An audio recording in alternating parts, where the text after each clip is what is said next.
এবং আমি তোমার ভোট দিতে আছি, আমি মনে যায় আজকে ঈদ, ঈদের মতো আনন্দ করতেছি। যিনি প্রার্থী অর্থাৎ মুফতি আমজাদ হোসেন আশরাফি, তিনি যদি পরাজিত হন মেনে নেবেন? ইনশাল্লাহ। কারণ মানে আপনার প্রার্থীও যদি হেরে যায় মেনে নেবেন? হ্যাঁ, আমার প্রার্থী যে হেরে যায় মেনে নিব, যে জিতবে তাকে বুকে জড়াই নিব। ভাইয়া, আপনি তো দেখা যায় একজন রিক্সা প্রতীকের আপনি একজন কর্মী। 4 ঘন্টার উপর ভোট হয়ে গেছে, 7:30 থেকে এখন প্রায় 4.5 ঘন্টা হয়েছে, 12টা বেজে গেছে। ভোটটি কেমন হচ্ছে? এখানকার পরিবেশটা কেমন? জিনাতপুর হাই স্কুল মাঠ প্রাঙ্গনে যে ভোট কেন্দ্র সুষ্ঠু এবং সুন্দরভাবে ভোট হইতেছে, কোনো ধরনের ঝামেলা নাই, সবাই সুস্পষ্টভাবে ভোট দিতেছে, কোনো ধরনের ঝামেলা নাই, কোনো গ্যাঞ্জাম নাই, যার যার মত নিজের ইচ্ছা মতো প্রকাশ করতে পারছে। এমন ভোট কি অতীত নিকটে না না, আমার কোন সময় এরকম সুন্দর এবং শান্ত ভোট আমরা কেউ জীবনও দেখি নাই। ঠিক আছে। আচ্ছা, আপনি তো একজন এই যে রিক্সা প্রতীকের সম্ভবত আপনি একজন কর্মী, ধরেন এরকম সুন্দর একটি ভোট হওয়ার পরেও আপনার যিনি প্রার্থী অর্থাৎ মুফতি আমজাদ হোসেন আশরাফি, তিনি যদি পরাজিত হন মেনে নেবেন? ইনশাল্লাহ। কারণ কি? কারণ আমরা চাই সুষ্ঠু নির্বাচন, সুষ্ঠু নির্বাচনের মধ্যে যে জয় হবে তাকে আমরা মেনে নেব। এবং ব্রাহ্মণবাড়িয়া নবীনগরে এরকম একটি ভোট অনুষ্ঠিত হচ্ছে এ পর্যন্ত। জি ভাই, আপনি তো দেখা যায় আরেকজন অর্থাৎ নজরুল ইসলাম নজু, আপনি ইসলামী আন্দোলন বাংলাদেশের হাত পাকা প্রতীকের সম্ভবত কর্মী। এই যে ভাই রিক্সার যিনি কথা বললেন যে সুষ্ঠু ভোট হচ্ছে এবং এই ভোটে যদি তার প্রার্থী পরাজিত হন সেটি মেনে নেবেন, আপনি তো হাত পাকার একজন কর্মী, আপনি কি বলবেন? আমি দেখেন যাব 17 বছর আমি কোনো সব ভোট দেই নাই এবং 17 বছর আমি বাইরে ছিলাম। এবার আমি আসছি এবং নতুন প্রার্থী হিসেবে নজরুল ইসলাম নজরুল ভাই একদম অনেক ভালো মানুষ, এবং আমি তোমার ভোট দিতে আছি, আমি মনে যায় আজকে ঈদ, ঈদের মতো আনন্দ করতেছি।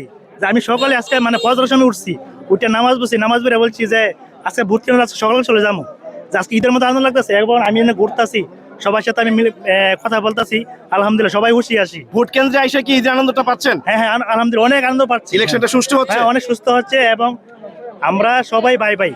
এখন যদি আপনাকে প্রশ্ন করি, আপনার হাত পাকা প্রার্থী যদি পরাজিত হয় মেনে নেবেন? অবশ্যই। আমার নেতা বলছে যে পরাজিত হইলে আলহামদুলিল্লাহ সব এখন যেমন আছে তখন ওইভাবে থাকবে এবং আর তখন আর ভালো করে পাশে থাকবে। আচ্ছা, আমরা ওই যে রিক্সা তারপরে হাত পাকার পরে আরেকজনকে পাচ্ছি, তিনি হচ্ছেন কাজী নাজমুল হোসেন তাপসের একজন কর্মী ফুটবল, যিনি বিদ্রোহী প্রার্থী হিসেবে পরিচিত, যিনি বিএনপি থেকে বহিষ্কৃত হয়েছিলেন। ভাই, এই দুইজন যা বললেন তার সঙ্গে আপনি কি কোনো যোগ করবেন? না, আমি সম্মতি আছি। ঠিক আছে, আমাদের ভোট সুন্দরভাবে সুষ্ঠুভাবে আপনার হইতেছে, কোনো সমস্যা নেই, আলহামদুলিল্লাহ আমরা হ্যাপি।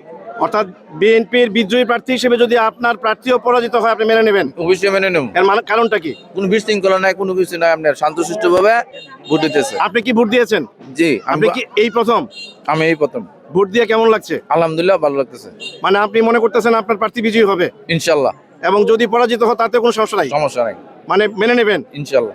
অনেক ধন্যবাদ। প্রিয় দর্শক, আমরা কথা বলছিলাম ব্রাহ্মণবাড়িয়ার নবীনগর উপজেলার জিনতপুর ইউনিয়ন স্কুল অ্যান্ড কলেজ প্রাঙ্গণে, যেখানে একটি কেন্দ্র রয়েছে। সেখানে ভোটাররা কিন্তু আপনারা খেয়াল করছেন স্বতঃস্ফূর্তভাবে ভোট দিচ্ছেন এবং বাংলাদেশের বিভিন্ন প্রান্তে গতকাল রাত থেকে যে ধরনের অনিয়মের খবর আমরা পাচ্ছি, নানা জায়গা থেকে দিনের ভোট রাতে হওয়া কিংবা রাতের ভোট সন্ধ্যাবেলা হওয়া, এটির কিন্তু কোনো ধরনের স্পর্শ অন্তত ব্রাহ্মণবাড়িয়া 5 এই নবীনগর উপজেলার কোনো কেন্দ্রে আমরা গত 4.5 ঘন্টায় ঘুরে দেখিনি। এখানে ধানের শীষের একজন প্রার্থী আছে, আমরা তার একটু বক্তব্য নিতে চাই। দুঃখিত, প্রার্থী না, একজন সমর্থক। ভাইয়া, যারা বললেন আপনি তো ধানের শীষের আব্দুল মান্নানের একজন কর্মী, আপনি কি বলবেন? আপনি কি এই ভোটের পরিবেশে সন্তুষ্ট? অনেক সন্তুষ্ট। আর আমাদের ব্রাহ্মণবাড়িয়া জেলার নবীনগর উপজেলার আমাদের জিনিতপুর ইউনিয়নের যে কেন্দ্রটা রয়েছে, এই কেন্দ্রটা অনেক সুষ্ঠু, অনেক শান্ত। আপনারা দেখতে পাচ্ছেন আরো অনেক ভোটার আছে, জনগণ আছে, খুবই ভালো মানে পরিবেশ সুষ্ঠু শান্ত আছে। আমরা অনেক হ্যাপি। এই নির্বাচনটা খুব ভালো একটা নির্বাচন হইতেছে আমাদের এলাকাতে।